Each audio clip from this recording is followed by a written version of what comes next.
Welcome to another Wabash Center webinar.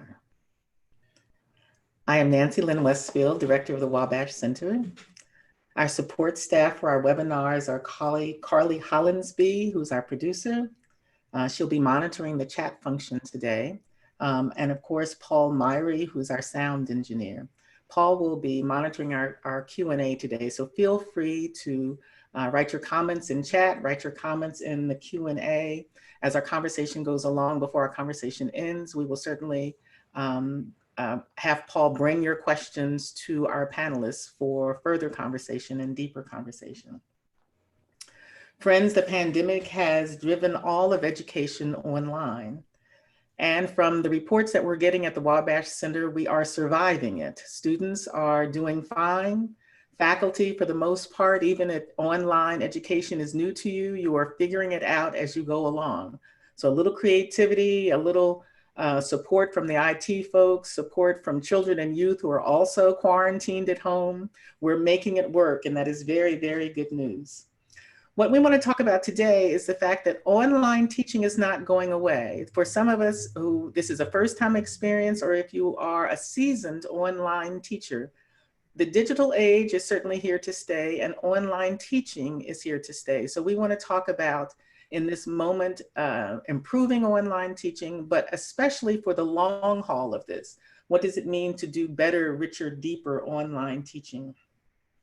The Wabash Center teaches and talks about, we certainly encourage people to think along with us on the notion that no classroom, whether it's an analog classroom or a digital classroom, is politically neutral.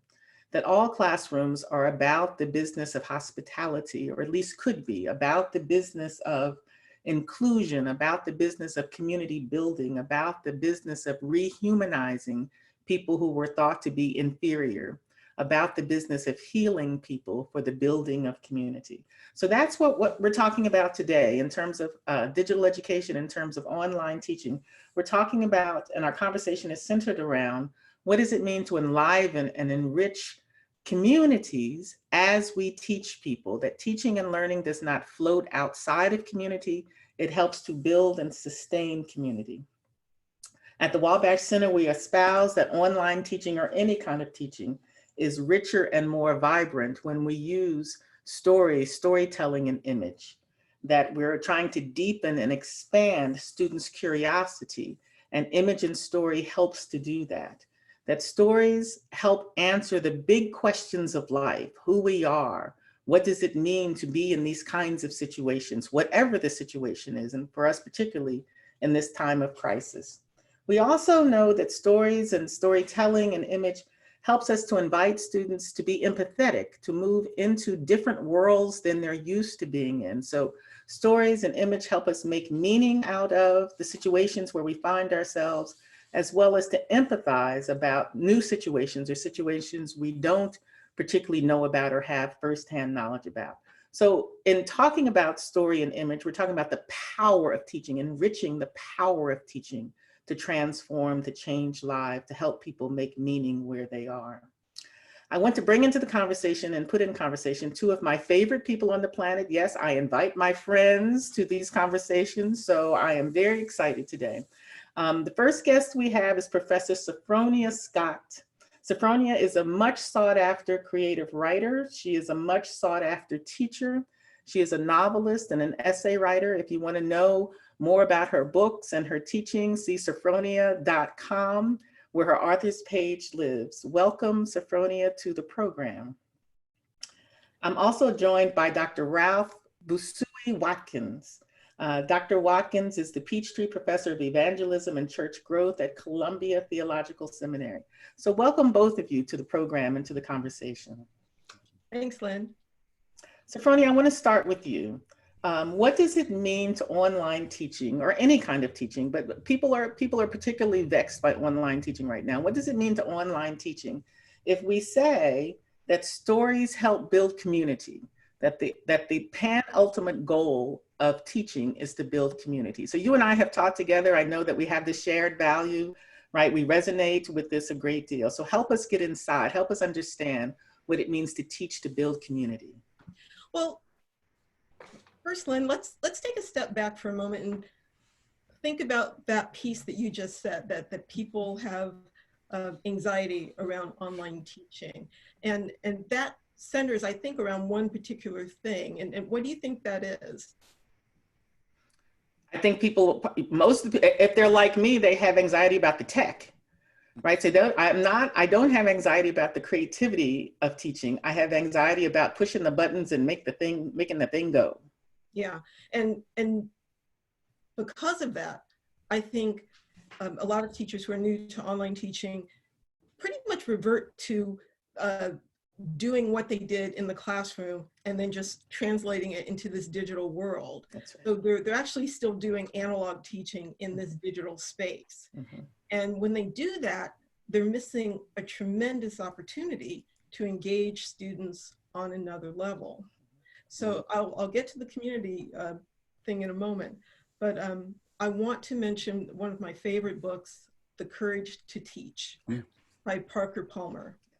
And he talks about the weight that teachers tend to carry, feeling like they have to prove what they know. And what they usually have created in the classroom is a instructor-centered learning environment. So everything is on the teacher to lecture. You lecture, the students listen. There's also, he also mentions student-centered learning, where you basically put it in the hands of the students to come up with their own learning.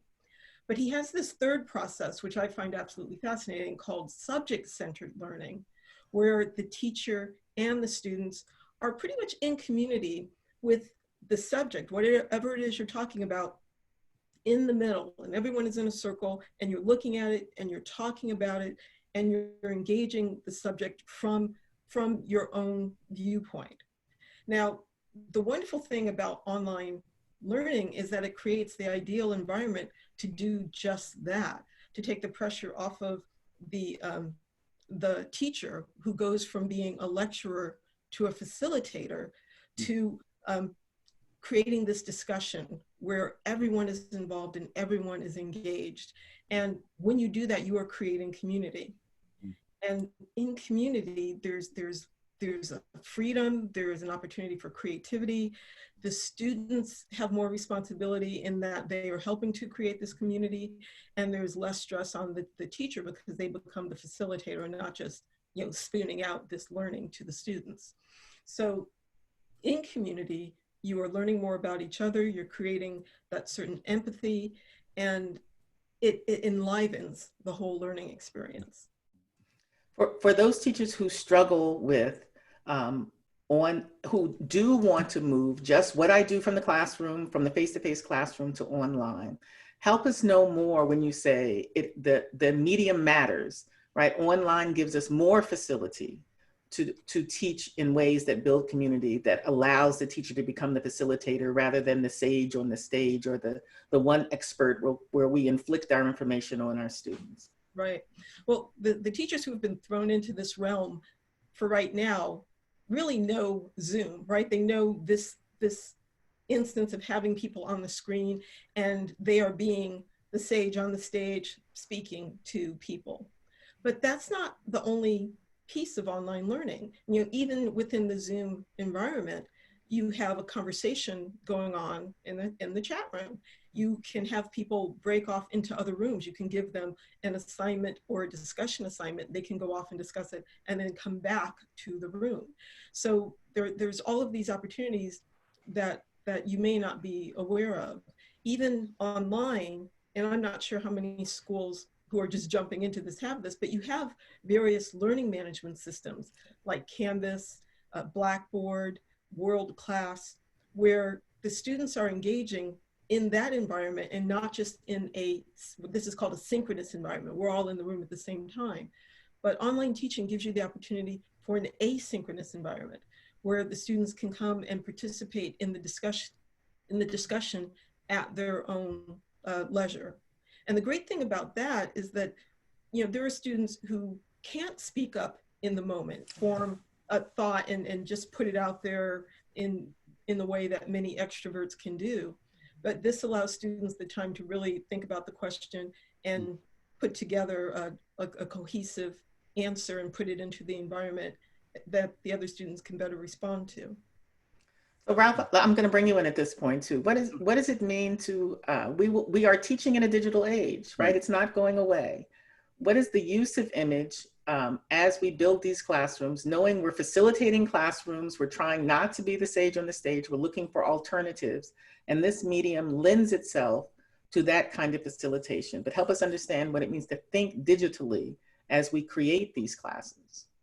Well, I would say two things. I would say, let's think what it means to lead fully digitally integrated lives in the context of a visual age. I would argue we use these screens to engage both moving and still images 3 to 4 hours a day, if not more. We're now watching movies on our cell phones. So I think what this does, it gives us access to tons of stories and tons of images, be that through Google Images, be that through Vimeo, be that through YouTube. The various sources are there to engage our students in a myriad of ways. We know that images and colors excite our minds. We know that we remember images. If I asked you, what were the telltale images that changed the conversation in the 1960s civil rights movement, you could call those images to mind right now. I could put those images on the screen. They would even move you right now. And the fact we have access to these images and access to those stories, we now have this great library, this great resource. We can engage our students in the teaching moment. We are wired for story. We were born as little kids, our parents reading us stories. So I think now this means that our pedagogical toolbox has been opened up. It's actually limitless, and we can dream and envision using these tools that are literally at our fingertips that we can access through these myriad of screens, be it the phone, the tablet, the laptop, or the desktop, or the smart television. We're now there. So I think it begins to unleash us to think in more imaginative, visual ways when it comes to the teaching moments. So give us some practical examples, Ralph. So when you're planning a class, you're planning a new course, tell us 2 or 3 things that you ask yourself, you know what I mean, that you pose to yourself when trying to just start thinking about creating a class. I began immediately thinking visually. What I want my students to see, what I want them to feel, what I want this experience to be like, this multi-sensory experience to be like. So to me, images, movies, clips, YouTube, Vimeo comes to mind. I begin to search Google Images. I tend to come to the visual, to the written. I was trained, of course, as a scholar, first and foremost, i.e. one who was a wordsmith, one who was trained in the word, so to speak. But then as I began to realize we're now living in a visual age, I had to learn a different language. So I start with that new language, i.e. the visual language, and I move that to the written language. So Sophfronia, you also use a lot of video clips, you use poetry. When we were teaching together, you spoke in movies, right? So I have not curated movies the way you or Ralph have. So it's another lexicon, right? So what part of what both of you are challenging us to is to create a new lexicon for our students to be able to access. But how does one do that? I mean, do we sit up and watch a whole bunch of movies? Well, for me, it's kind of, I tend to watch 1 or 2 movies over and over again. So I especially if something strikes me. But no, I think it's more a matter of paying attention. Because as Ralph pointed out, we already consume a ton of images. But do we really stop and think about what they mean, how they're making us feel, what can be said about them? And I think that's the main difference, if anything. It's not that I watch a ton of movies, but when something strikes me, especially if I feel that there's something about the storytelling, I will watch that film again and again and again, and I will bring it into the classroom because I feel that it's not just an image on the screen. There's something that's written in there that was captured that can be brought into writing. So how can I help students do that? So it's not just a matter of again, consuming a lot, but what do you feel is going to help you make the point that you're trying to make in the classroom? And the more you're aware of the catalog that's already in your mind, the easier it will be for you to recall it and bring it to your use. Well, and certainly Madison, I was going to say Madison Square Garden, that's the wrong thing. The economics, the people who sell us things have figured out that little teeny stories called commercials will capture our attention, right? So a great deal of effort goes into telling these stories very quickly, very crisply, and very precisely. So it doesn't have to be a long drawn out thing. But Sophfronia, as you say, use the stories that we know. We are bombarded with images and stories so much that we don't filter them very much. Right. So I think when you and I were teaching together, we would think of ways for our students to capture the stories that move them as well. So it's not just what moved us, but also having our students say what moved them in image and storytelling. Exactly. And to also have them access their own personal stories, right? Because it's the same thing. We live stories. We're constantly living stories, but we don't often realize the value of our personal stories, or the fact that we have our own succinct 3-minute tale that could be just as impactful telling it in the classroom. I spend time, like you said, making these videos, but these videos are only 3 or 4 minutes long. And I can tell you in those 3 minutes what it meant for me to have written everything that I'd written about my mother before she died instead of waiting until she died, right? So I told that story in 3 minutes. So how can we all pay attention to our own lives? And I think the classroom gives us an opportunity for people to think in that way, to give the student an opportunity to say, have you ever felt something like this? Mm-hmm. Did anything like this ever happen to you? And it may take them, they may not be able to come up with that story immediately, but that's the beauty of the online environment. It gives them time to think and say, yes, this has happened to me. And then bring into the classroom something that will not only enhance the learning, but build community, because everyone will come into that story either because of their own experience or because they are touched by the classmates' experience, and the community grows. So Ralph, Sophfronia is building on what you talked about in like the images of the 60s, right? That when you even said that phrase, images from the 60s, that conjured up about 10 images for me, right? I immediately knew what you were talking about. So getting acquainted with those images, we know will be evocative. So many of us have been told not to be evocative in our classrooms, not to emote in our classrooms, not to encourage students to necessarily feel anything, to have this neck up experience of whatever we're talking about, particularly in graduate school. How do we reconcile those things? Read Bell Hooks. Bell Hooks' book called Teaching the Transcript. Just read Bell Hooks. Bell Hooks will free you of that myth, right? Free your mind. Bell Hooks was clear, right? In teaching the transference, it is an emotional, erotic space, even, she argues. So why run away from that, right? So as I enter a space with the being my students, we're also creating a story. I think about classroom and the way stories work. There's something about story structure that moves us, right? There's a beginning, a middle, and an end, right? We know at the end it's going to work out all right. I mean, I watched last night while I was drinking a bottle of wine. It was going to be a glass. It ended up being a bottle. Watched the movie Uncorked, right? And as COVID-19, baby, COVID-19. Right? As I watched it, I cried at different moments throughout that movie, right? Just a very moving story. So I always think that way, right? That these stories, when they are married with image, how they move us. And so I want to argue this is a very emotional space, right? Students have said to all of us, right? This class changed my life, right? That book I read, the first time I read James Cone or Kelly Brown Douglas or Jackie Grant or Emily Towns, it changed my life. And when I had the privilege of sitting in a class with 10 other people and talking about this work, it was moving. I'm still moved. I'm still now thinking about the first time I read like Kelly Brown Douglas or Jackie Grant, right? Or Emily, how I felt. So I want to embrace that, right? As I watched the movie last night, my wife said, here's the tissue, because she knew I was going to start crying, right? And I'll watch it again tonight and cry again. And I think also something that my colleague Sophfronia said too, as I'm watching movies, I'm thinking about how I could use this, that clip, that story in the course of a story in a class to help us engage fully in this context. I still think many of our colleagues, when students start crying in class, would feel clueless. What happens when people are moved to tears? Or I've had people say, Doc, don't ask us to be involved in the class in this way because it will bring my rage up. Right? So what happens when adult learners start saying, don't move me in class. That's not our contract. I don't want to be moved. Or when our colleagues say, if anybody gets enraged, has some sort of emotional epiphany, that's not for the classroom, do that in the quietness of your own home. It just feels like a contract breaking thing to rethink classrooms even. Right. I think that's one of the rethink classroom. I was going to say, go to a Black church and you'll get over that, right?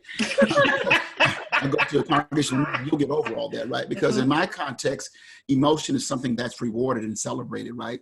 I'm free. They say, let it go, baby. That's all right, right? You in church, you start, it's okay, baby. They give you that space. I think we have to be free to give our students that space and give ourselves that space. I've been moved in class. We watched a film this year in one of my classes, The Rape of Reese Taylor. Yeah. And the moment after that film, it was like, we just needed time. And we had to ask, what's in the room? Yeah. Let's deal with this, right? So I think if we will first confess these are emotional spaces, these are very spaces of feeling and intellect as well. Let's invite that and let's allow that to have life in that context. Ralph, what you're talking about and what Lynn is asking is one of the reasons why I used to think I was not going to teach in academia, because I'm all about, questioning that emotion when it comes up. I think that's food. I'm like, okay, there's something here. Let's figure it out, because something's going to come of that. You're about to write something. So, let's dig deeper into that. And I thought that because I'm not the, only neck up person, that there was that's not what academia was. And it wasn't until I read Parker Palmer's The Courage to Teach that I learned that there is a space for someone who comes at learning with spirituality, with creativity, with emotion, and that there is a space for learning and to help students really create something amazing, because it comes from within. So I didn't realize that there would be a space for that. And so I stand in that space. However, anybody else, if anyone came by, it's like, oh, you're not supposed to be doing this. I'm like, this is what I do. So Bell Hooks also said theory saved her life, right? I love that. And by that, she doesn't mean the cognitive moment when she understood something changed. That's not what she's talking about. She's talking about an embodied experience of knowing the world with new meaning, or the ability for meaning to take multiple shapes at the same time, right? That's a full-bodied understanding. So teaching and learning then becomes about the head and the heart and the gizzards and the lungs and the feet and all of that. When we move into online teaching, we don't leave the body behind. It might be an even more embodied experience for many people if we move in these directions of image and story. Yeah, exactly. So go ahead, Sophfronia. And giving students as many opportunities as possible to engage with each other. I mentioned to Ralph the other day that I use VoiceThread. And I really like VoiceThread because it gives students the opportunity to not only respond with text, writing text, but they can also record audio, or they can record their response in a quick video. And it really changes the classroom when people just get to see each other. Yeah. And I'm really curious about that though, Lynn, because why doesn't that happen as much when we are face-to-face and students are in that room together, right? Is it that they are sitting in rows and not talking to each other, or? No, it happens. It happens. It's just the etiquette of the classroom. So the people who misbehave don't make it to graduate school, right? So they tag out. Right. And the creative people say, no, if I have to sit in these rows, I can't do this. So they tag out. But people are reading the space of the classroom and the bodies of the teacher as much as they're reading the books that we assign in the syllabus that they don't read, right? So when we talk about image and story, people have learned to read the teacher's body, my body as a Black woman, in that classroom, and make as much meaning out of reading my body as they do any lesson that we assign on that syllabus. We don't take advantage of their ability to read these multiple texts. We assume in classrooms, wrongly, that they're only reading the text we assign on the syllabus. Interesting. So there's a story going on that they may not even be aware of, that they're telling themselves. Yep. That I think many times we as professors aren't aware of. And I think too, with the age in which we live, the devices that we've now been put in our hands, it's given us the license to be creative. It's giving me the license to create. Historically, we created the syllabus. We assigned the books. I don't need you to do that for me now. I can go on Instagram or Twitter or Facebook or TikTok and create. So I think what these mediums give us, as you say, Sophfronia, using like VoiceThread, I have an opportunity now that you've given me license to create and to speak, and I have the tool to do such, right? Before I'm afraid to raise my hand, not knowing how you're going to respond.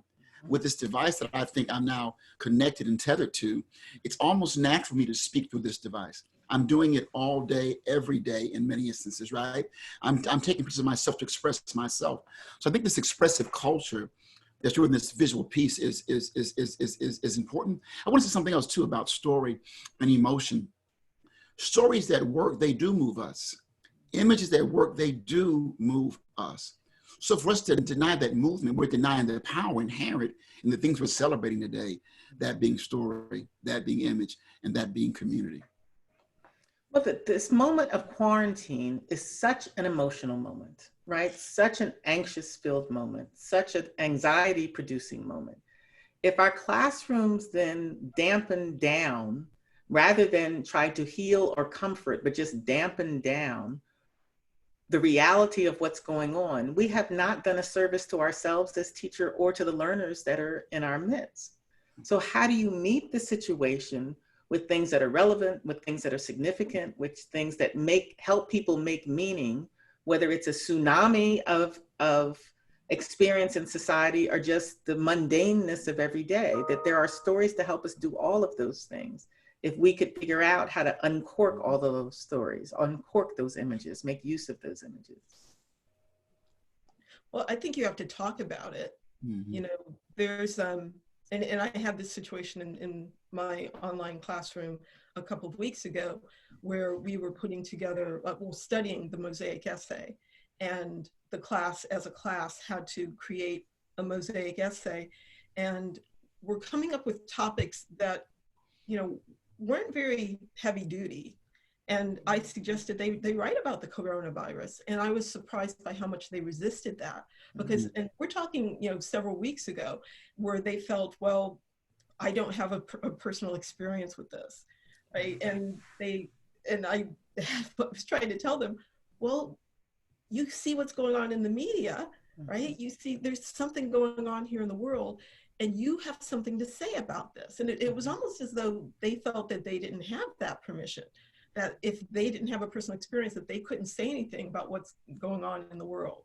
So I think you have to present the opportunity to say, your voice is valid here, right? You can think outside the box, that we can bring something to this discussion that goes beyond either a personal experience or what someone has told you about it. And what can we create of it? Does that make sense? Oh, absolutely. I think so many students are used to gaming and game well. So their constant question in the classroom is, what does she or he want me to do, think, or be? I will do, think, or be that to survive this classroom. When you ask an open-ended question, Sophfronia, like you just posed, tell me what you feel about something and let your own curiosity lean you into this moment and reflect on this moment. That means you don't have the answer in mind. For most of our students, too many of our students, they are trying to intuit and sense and just be told the one right answer. Yeah, yeah. And Ralph, this is also because we've mentioned reading, right? It's the same thing with reading.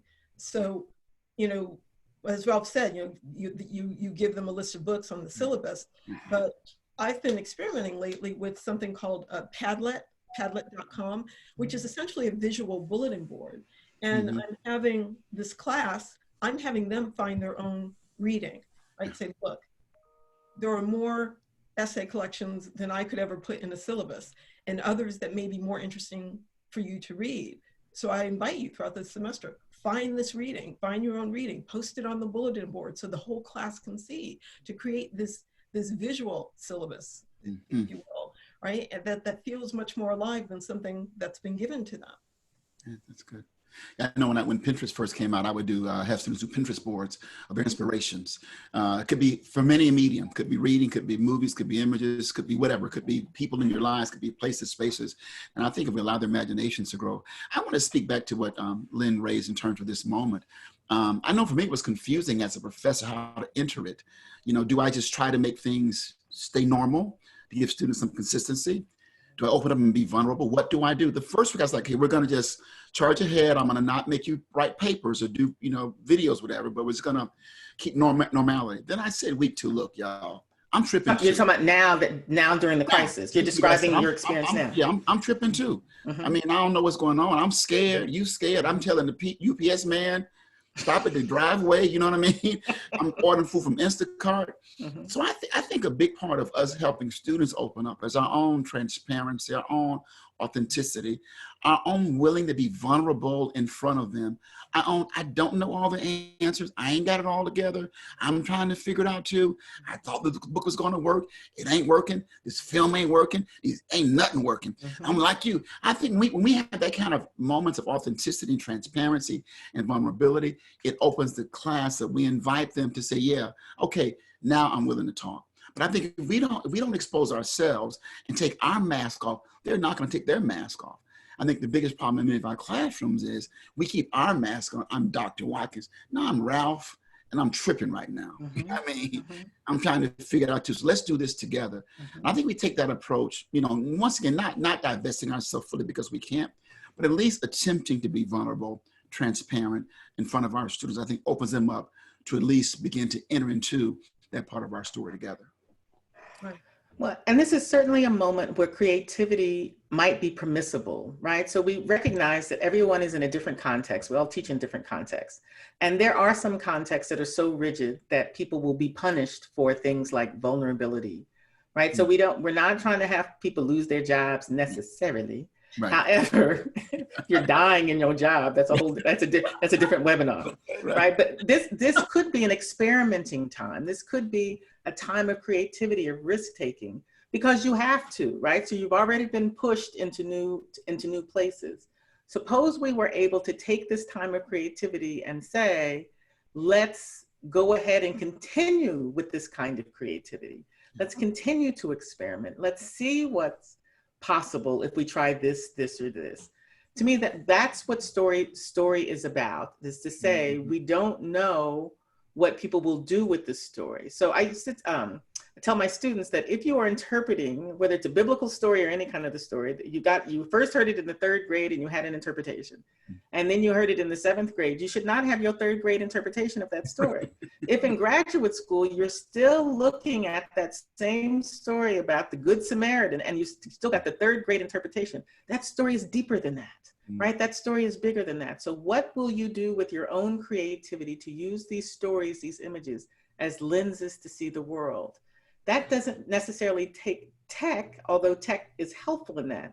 That takes the ability to be creative and to invite your students to be creative and to think new thoughts about old situations. Yeah. And it's important to let the creativity lead.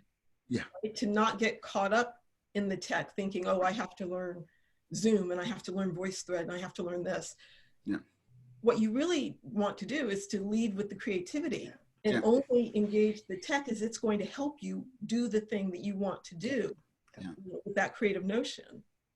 So say that, oh, go ahead, Brad. No, I was going to follow up on my colleague. I think that if we think about possibility, dreaming, imagining, visioning, right?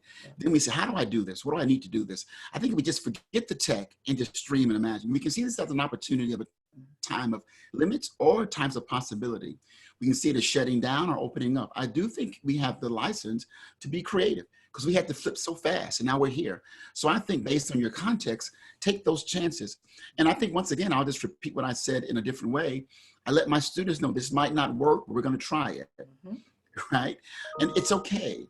And I think that leading, as Sophfronia said, with the creative, imaginative edge, the dreaming edge, then how do I get back to doing this without thinking tech first, think vision first, dream first, imagining first, creativity first, possibility first. I think it opens up a panacea of things we might be able to do. Well, and worry about how am I going to assess that later? How am I going to give them a grade? That's what I always hear people say that. Well, how do I know if they've done it? How do I give them a grade? I can't do anything creative because how do I give them a grade? Well, how do you give them a grade now, right? Just so if you move past just regurgitating information into something else, other learning goals that are more creative than just say back to me what I just said to you or say back what you just read. you're in a new territory, it is more fun. Part of the way I assess my class is, are people having fun? That's one of my learning goals, is for students to have fun while they're learning. And that's not to say they're also not sweating and, trying to figure out where they are in this new territory. But it's interesting, the markers that we can set for this creativity, for this vulnerability, for this risk-taking are possible. It's not like I can't do this because I won't be able to assess their learning. Yeah. Well, you have to learn new modes of assessment. That's right. Doing new things, so there will be new modes of assessment. But also, I think that teachers can't forget about the students' self-assessment. If you're having the students assess themselves, reviewing and reflecting on what they're learning, I think that will give the teacher, a way of seeing, okay, they are getting this and they are changing. But I think the students will hold the learning more if they are having to think themselves about what they are getting. Absolutely. Yeah, and I think too, when you think about your great experiences of your educational journey, it wasn't the grade I got, it was the experience that I had. I can tell you a story about that experience. I can tell you a story about Dr. William Azarewa doing an independent study with me to read James Cone's complete library, what that experience was to me. So I think back to what you said, Lynn, if we think about what experience we want our students to enter into as we enter this journey together, that's transformative, right? In the assessment, and I do agree with Sophfronia, we have to think about different types of assessment, right? But the real issue, I think, for me is experience. There's a reason why stories work. It's an experience we enter into. So I, like my colleague, can watch the movie over and over and over again. It's a new experience every time. Not assessing it per se. I know we got to do assessment, learning outcomes, and alignment, all of that stuff. But I think we do that last. You don't do that first. You do that last. Creativity, it's transformative, right? Because those experiences in our journey that have really shaped us have been transformative. I don't know what grade I got. I probably got an A, but that wasn't the goal. That's right. So when I was teaching Intro to Educational Ministries, one of the questions that I would ask students to do was remember your best teaching and learning experience when you were a learner. And then reflect on, write a letter to your teacher and tell them, in our language for our classroom, our graduate classroom, what they did for you. Nobody ever said they gave me a good grade. Nobody ever said they gave me a lot of stuff to memorize. Nobody ever said, they had me sit quietly in a chair while they talked at me, right? People said things like they cared about me. They saw that I could do more than I thought I could do. They journeyed with me. They gave me a second and a third chance. All those wonderfully human, emotional, relational characteristics that we have a hard time putting on the syllabus, that shouldn't be put on the syllabus, but that should happen in these encounters between teachers and learners. Paul, we've covered a lot of territory and we've covered it fairly quickly. Are there questions from our people, our listeners, from our lookers and our listeners? As always, there is no shortage of questions being generated in both the chat screen and also in the question and answer area of the webinar.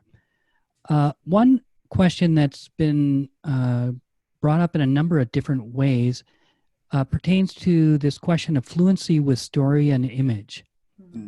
They want to be familiar with it, but they're not sure where to start. How do they cultivate it into their teaching? Do they just read more fiction? How can it be intentional? How can they be intentional about doing this and building it into their courses? So intentional about storytelling, Paul, or I think it's the question of finding the images, finding the material, of trying to be fluent with the whole creative scope of things. I think that's what I'm looking at. And how do you help folks think about that? And then a second related question is also, well, let's start with that one. I'll come to the second one. So let me just kind of expand on the question. Very few people graduated from their PhD programs in their discipline. Some did. Graduated as an expert in their discipline that then come out with a lexicon of stories. that come out with a lexicon of images. So I understand the question and saying, if I did not graduate as an expert in my field, which I am an expert in my field, if I don't have that, that bucket, that barrel, those go-to elements, how do I familiarize myself with it? And we've talked a little bit about that. And I'd like both of you to speak to it, but let me say that I think you have to pick a genre, first of all, one or two genres. Are you going to read poetry? Are you going to do film? Are you going to do photography? Are you going to, like, what, you just can't be kind of all over the map. Just like we read in particular disciplines, we read in particular fields, we read in subfields, all those kinds of categories and buckets.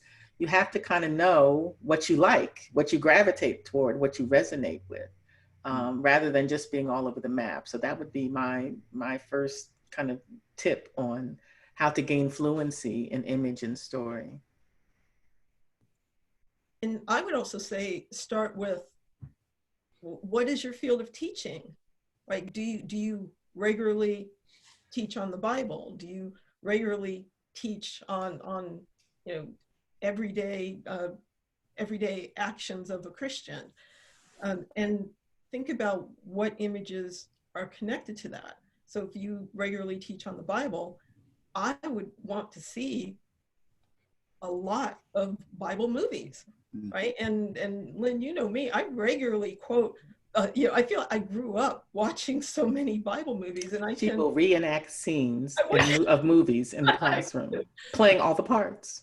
But if you know, if that's already in your wheelhouse, you know, then you're going to feed the wheelhouse. You know, watch Franco Zeffirelli's Jesus of Nazareth. Watch The Greatest Story Ever Told. Watch, you know, the recent book, the Passion of the Christ that's come up. Watch it, Jesus Christ Superstar, when it's on TV.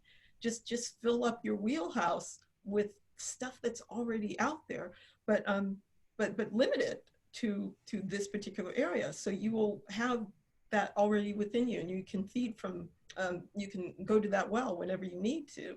I mean, Ralph, how do you do it? Because you are full of images and films and things. How do you do that? Yeah, I would say if you watch Passion of the Christ, also partner with the color of the cross. So anyway, but I would argue that our colleagues are more literate than they think they are.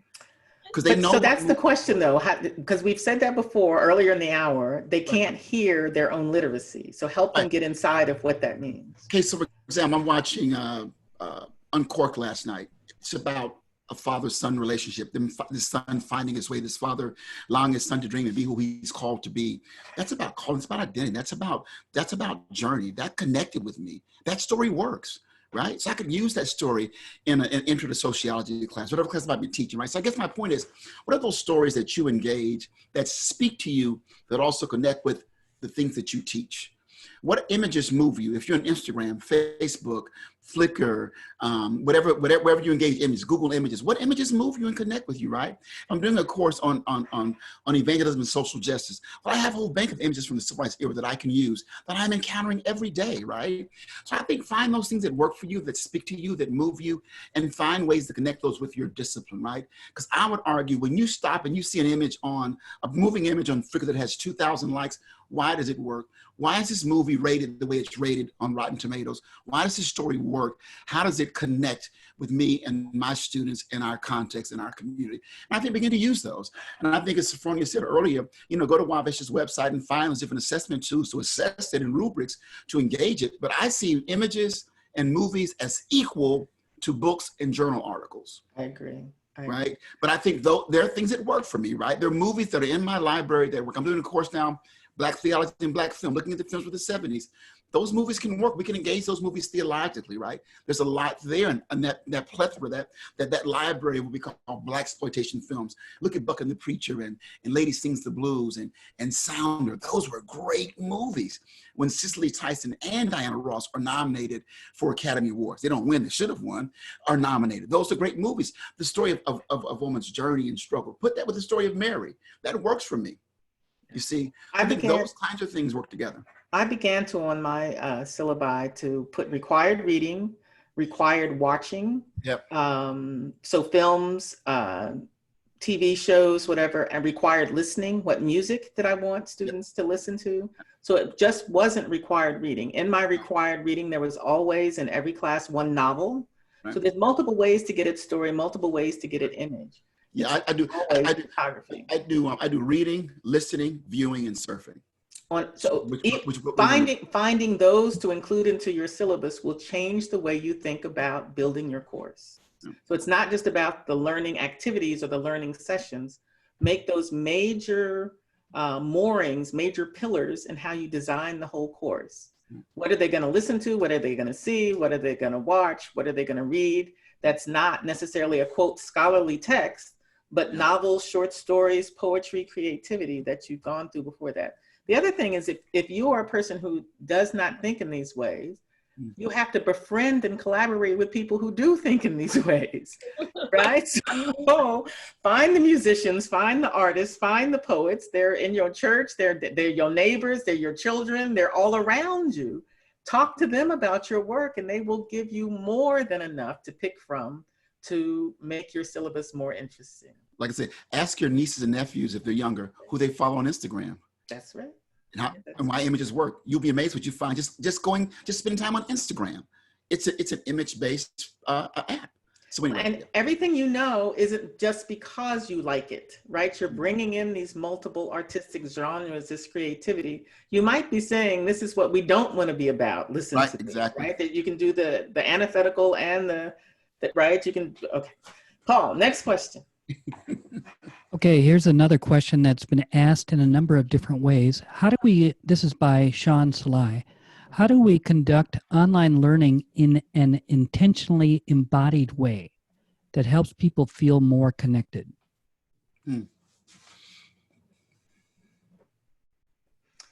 So I think that's what we're talking about. I think embodied means multiple things, right? So whether you're moving your body, whether you're thinking about the politics of identity, the politics of body, whether you're asking people to do activities in the classroom that they're not always plugged in online. Sophfronia mentioned early in the conversation about having synchronous and asynchronous activities in your classroom. So everything that involves the body does not have to happen in front of the screen, right? To bring awareness to the body, all those kind of things. I don't think we're talking against the body. I actually think we're talking about embodied learning. And I need to hear from the two of you too. As soon as you start talking about artistry and image and creativity, that is inherently for me embodied learning and moving toward embodied learning, embodied thinking. Yeah, and as writers, I teach writing. Some of that is even to assign direct assignments, or they have to write about their physicality, right? Write about what does your hand look like on any given day? Write about what it feels like to run up a hill, to somehow engage with your physical self, because it is a way of connecting with your reader. If you can communicate a feeling that someone else would have because we know our own bodies, then it's an automatic way of connection. So can you come up with assignments that would do the same thing, that would challenge the students to be inside themselves and not just in front of the screen? And I would add, as Sophfronia points to the front of the screen as well, I think that something about these screens that's interesting to me. I argue we're living fully digitally integrated lives. So as this watch, I'm to my devices or my phone is here. And what I've learned in these moments that we're in, I've learned more about my students by zooming into their homes and then zooming into my home than ever before. I've seen more of my colleagues' homes the last 2 weeks than I care to see. But I know them differently now, right? So then even how I talk with this camera, this to me is an embodied experience. I don't believe in this bifurcation of the virtual and the face-to-face. I think they're fully integrated. So to me, this is another embodiment that's very intentional for me. And I'm in front of this camera in a very, very real way, much as we're in front of these cameras in a very, very real way. So I think it's both. And I also think when we use images, as my students take a camera to create an image, this is an embodied experience to use this camera to create an image, right? I'm using my body. So I think all of those things lend itself to thinking, I'm thinking more expansive ways about embodiment in this context.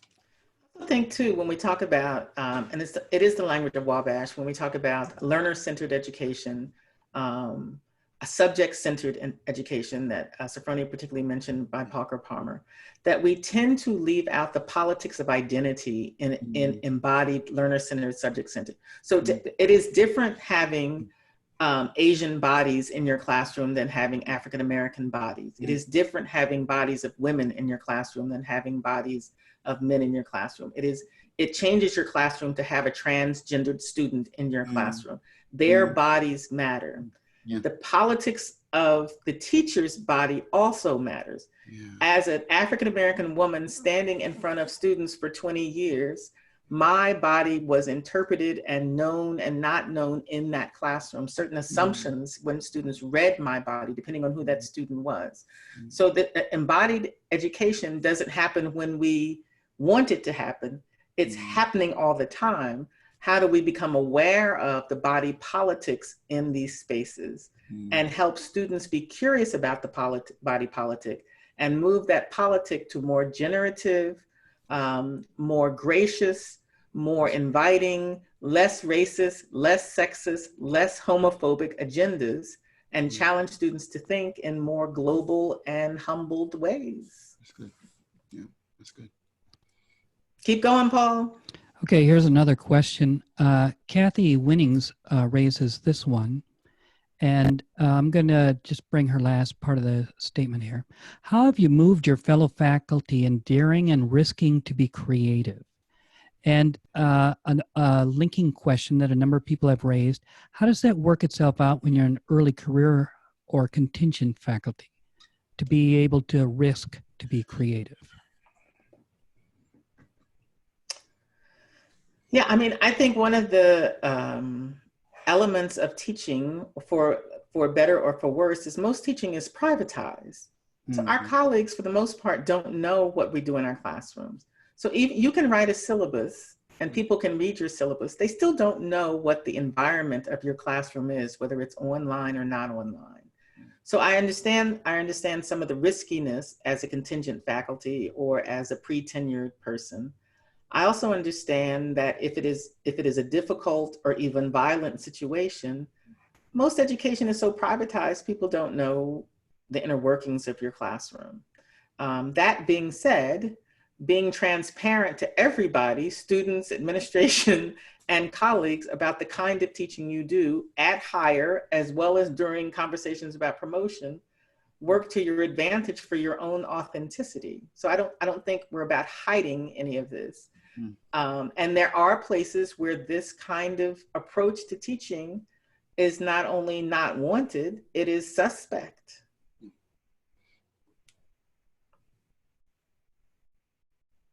So are you saying, Lynn, that it depends on where you're teaching? I think context matters for especially teaching. So you have to know how to read your context. You have to know how to know who you are in that context, how you want to approach being the teacher you want to be in that context. And it is very difficult or nearly impossible to dictate or to have a crystal ball to see into that context, as well as to see into how you will do it. I've told my students how I teach in the same place you are will not be how you will teach.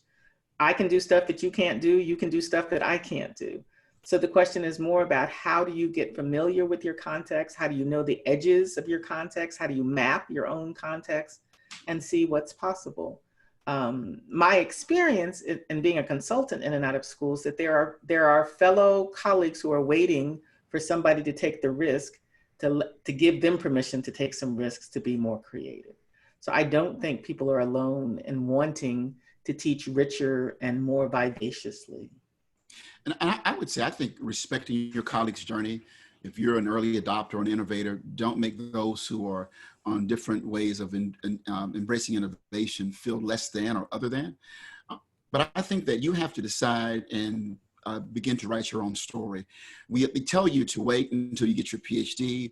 Then they tell you wait until you get tenure. Then they tell you wait until you get promoted. Then they tell you wait till you become a full faculty. Hell, you might be dead by then. My point is, you better do you. If you're being called to be a creative leader, do that. Do it delicately, be politically sensitive, but don't deny what's in you as a creator and a teacher and a learner and a storyteller, because I think you teach yourself and your students where you are on your journey. Where I am at 58 is not where I was at 35, but I've always been an innovator. But I've always respected my more senior colleagues, my more junior colleagues, and colleagues who think all this is, you know, whatever, right? I've been critiqued for using films and images and online and making videos and going back to school. It's cool, right? But I have to be me. So I think be you in love and respect and dignity, but don't deny your creative edge. And if you are an innovator, an early adopter, do not deny that. Lead, but lead with respect and respect of your colleagues, but also respect of what's in you and those you're called to share in community with. Anybody else, Paul? Oh, there's a host of them. I'm going to raise one by Carmen Palmer. She says, I love the idea of asking students to curate content on their own. But then she asks, how do we balance this creative invitation with the occasions when students find content that is biased or is not clear in the sources it draws on? She goes on to say, just by way of example, in a New Testament class, when students post links to articles that draw on an anti-Jewish reading that the students may not notice. Yeah, for me, the kind of creativity that we're talking about is not so much about saying, no, that's wrong, but let's reflect about why it's problematic, right? So I don't try to censor my students. I'm not saying that my classrooms are free to be you and me, and you can say women can't preach, and you can say people of color need to be enslaved, right? So it's not everything goes, but I rarely take the moral stance that something is wrong as much as let us critique it and say, what are its strengths and its weaknesses? I would second that.